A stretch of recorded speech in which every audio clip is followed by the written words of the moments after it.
Yo, what is good, YouTube? Welcome back to another JC2K video. In today's video, we're doing gameplay with the brand new 100 overall Tim Duncan, and I have very, very high expectations for this card. 2K decided to give him patty base, and this is a topic for another video and maybe a video that I will actually make tomorrow. But 2K, immediately after making the collector level reward, basically dropped the two best 100 overalls so far, in Yao Ming and 100 overall Tim Duncan. And it is, I don't know, this card is so stupid good now with how good his release is. And he is going to be, I mean, this legitimately is probably the new best card in the game because he's like a 6'11" Glen Rice in a lot of ways. This card is stupid. And so I'm excited to try him out for sure and see what he can do. But I also just think this card is ridiculous that this is even happening. And I think it makes collector levels so lame and so disappointing the way that it happened this year. And really, really just unfortunate what 2K did with that. But that's a topic for another video, obviously. And I'll talk more about how that is affected by this recent 100 overalls, these last two later, I think. But Timmy D, he's 6'11", really good card. Massive shout out, by the way, to my boy. I'm trying to pull up his name. It's like Holy Respectfully or something. Holy Rebounded, sorry. He pulled Tim Duncan. Very, very exciting pull for him, man. Pulling a patty base power forward with perfect stats across the board. This card is incredible. Perfect stats, pretty close to perfect badges. Really, when you look at what he doesn't have on Hall of Fame, I mean, handles for days on Hoff would be nice. That's like the one thing that kind of isn't quite Glen Rice level. But look at this card, man. I mean, he is just ridiculous. I got to make sure we have our brand stuff reset real quickly. In fact, let's throw on Spurs. Oh, I don't have Spurs memorabilia, apparently. We're just going to throw on whatever the heck we have then, honestly, at this point, because he doesn't have jerseys from all these different teams. We'll just throw on whatever stuff he's got. Doesn't really matter. I just want to see what animations this Timmy D card has, because this card is stupid. I don't know why 2K decided this was a good idea, to be honest. Like, I feel like this card is almost a bad idea because of how ridiculously elite he is going to be at the power forward position. It's just, given a card, I don't know. Giving Glenn patty base was cool. Giving Tim Duncan patty base is like, why is, look at that release. Oh my Lord, this card is stupid. Let me make sure I got shot feedback on real quickly, because holy crap, look at that release. It might be faster than Glen Rice's. Oh my gosh. Again, he's a 6'11" power forward. This is nasty. He doesn't have Jamal Murray behind the back. He doesn't have off handles for days. That's about the only thing saving us from him being a 6'11" best playmaker in the game. But holy crap, this release is insanely fast, insanely smooth. This is easily the best power forward in the game, one of the very best cards in the game. The three best cards in the game right now are Glen Rice, Yao Ming, and Tim Duncan, with Dikembe Mutombo trailing close behind, because holy crap, this is the new best big man release in the game. Insanely fast, insanely good release. I mean, just absolutely automatic. He is going to be near unstoppable, I think, because he can play make at an incredibly high level. He's an unbelievable defender, super elite and super versatile, all the things that Tim Duncan always is, but now he's an unbelievably great shooter too. This is the best no troll that Tim Duncan has ever been in my team, and honestly, this is a card that I'm very excited to use. So let's hop into a game. Let's see what Timmy D can do. Good block. Good start to the game. Let's get some offense going, and let's immediately get Tim Duncan in a pick and pop, more importantly than anything else. Got to make sure. I don't have a freelance on, by the way. I probably want to make sure I got that set up, but let's just start off with this shot right here, because he's just going to give me a wide open shot with Tim Duncan. But here's the honest truth.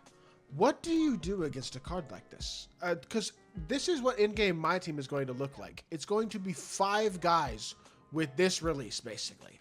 Patty Mills base and some very good upper. Oscar Robertson, the Colin Sexton upper that Glen Rice has. Even Tim Duncan's upper is a very good upper.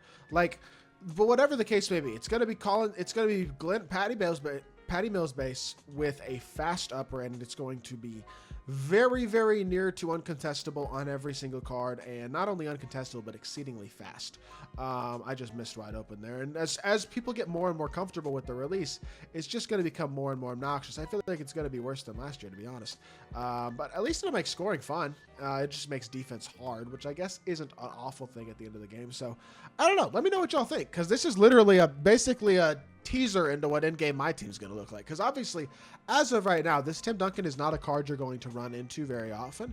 And even though he is ridiculously insane, you're not going to play him very much. And he's the only big man like this in the game right now. As we get more and more bigs and cards like this with this Patty Mills base, which I feel like likely will be coming over the next couple months, a lot of in-games and stuff are probably going to get this jump shot. Like, This game is going to become very, very interesting, the way that it is played online. I mean, it already stinks, but it's going to become a whole different meta, basically. Literally just a shoot over everybody meta. Catch and shoot from off limitless. Missed that one.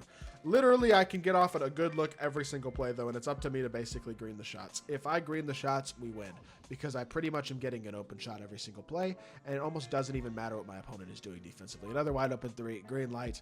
Now, I'm not saying this dude is the best defensive player in the world, nor that he has the greatest team in the world, but this release is ridiculous, and the fact that this card is even a thing is stupid.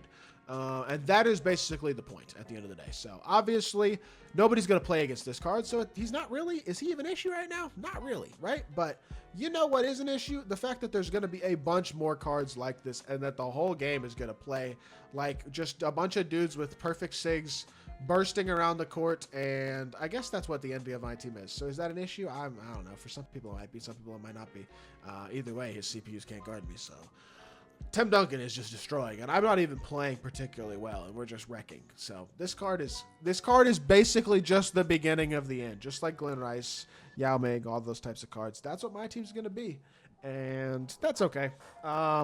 This year has been such a fascinating year of my team in so many ways. It's just like, this is just the tip of the iceberg at the end of the day. So I don't know. I don't even really know how to feel about a card like this. I'm glad as of right now that there's not a bunch of cards like this available, because me personally, I don't think this is something I really want.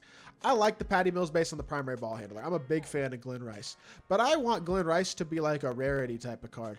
We're going to get to the point pretty soon, because it looks like they're just going to start, because my guess is they gave it to one card. They're about to start giving it to like every card, or at least every really, really good gambling high tier. Like they're going to start giving it to a bunch of gambling cards. It's going to become super annoying. And the other problem with this at the end of the day is how it ties into gambling content. Because if they start just giving Patty Mills base to gambling cards, it's like that jump shot is so much, as much as there are other good jumpers, that jumper is so much better, I would say, than most of the other jump shots, that it just makes it really, really tough. Unfortunately, he does get a contest on that one when we get slowed down. At the end of the day, with the way the 2K's gameplay plays, sometimes you'll just get stops regardless. So the contest system and stuff will help at times to prevent games from just being 150 to 150 every game. But I do think that in general, this is going to be, I don't know. It's going to be interesting to see what the game looks like when this is every card. I just hope that it isn't just every gambling card, because if Glenn Rice remains the only Patty Mills base we have for free cards, and we start getting a bunch of Patty Mills based gambling cards every single week, that would be really, really disappointing in my mind. So fingers crossed that is not what happens. But another 3-ball, another 4-ball actually. Tim Duncan knocks that one down as well. He's up to 16 points. Again, I'm not even playing particularly well. We are just absolutely destroying. I almost have no worries about what he does offensively, because I feel like I can pretty realistically get off a very high percentage shot from 3-point or 4-point range nearly every single possession. Do it again here. There you go. He barely touches the screen, and as soon as he touches the screen at all, I have an open shot. I just got to green it at the end of the day. And then again, he's one of the more impactful and versatile defensive cards in the game. So, oh my gosh, that is so garbage though. Of course, he gets a freaking and one. Dr. J fouls from behind. Really wasn't in bad defensive position there either, but didn't steal the back door, commits the foul, and it's a 3-point play, even though he should have laid on the free throw. So with a minute 13 left, we have a 16-14 lead, yes, but we do need to make sure we score here. So, like I said, score it. Will, please go show it. There we go. Drive to the rim, half whistle. Yeah, this card's kind of cheesy. He does everything well. He drives well. He defends insanely well. He's going to have amazing defensive animations. He's going to rebound incredibly well. It's just, this is what 100 overall. This is what an OP 100 overall looks like. All the other 100 overalls that they've been dropping are in preparation for cards like Tim Duncan at the end of the day. Because this card looks stupid. Look at the defensive animation. They're making a play on that ball. Even though he doesn't get that steal, he was making an effort, and I like the effort for sure. That should be a stop. Board, run the floor. Tim Duncan up in transition. Escape here. Attack. Boom. Stop. And that's a shooting foul. This game sucks, but I knew that was a shooting foul. So that's 3 points at the free throw line right there. And his free throw release is automatic too, honestly. I really think Tim Duncan's animations this year are actually like pretty darn good. So this card is really, really good. He is the best power forward in the game, a top 3 card in the game, probably the best card in the game right now, realistically. It's him, Glenn Rice, and Yao for sure. So definitely a sign of what is to come at the big man spot in my team, and luckily not a card we're going to see a ton of as of right now, but be expected to see a ton of cards like Tim Duncan in the very near future. So I mean, just the stuff you can do with him. He's not uncontestable, and honestly, I don't mind there not being uncontestables, kind of like 2K22 MJ and Luka were, but in general, the way you have to look how he's guarding, bro. He's literally double teaming at the top of the key manually at all times, willing to give up the slip. That is crazy to me. People will play really, really aggressively to stop this Patty Mills base, though, and it will open up with other things, and it just is so glitchy and so good.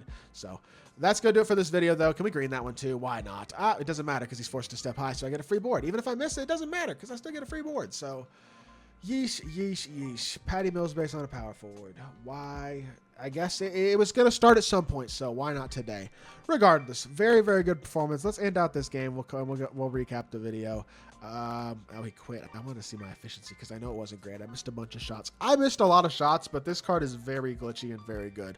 One of the very best cards in the game without a shadow of a doubt. He's not quite as much a primary ball handler as I tried to make him in this game, but he is certainly a very capable one, and he is one of the glitchiest cards in all of my team. So, hope y'all did enjoy the video. If you did, make sure you hit that like button, leave a comment, and subscribe. I'll be back with more 2K content very, very soon, and I appreciate y'all. Peace.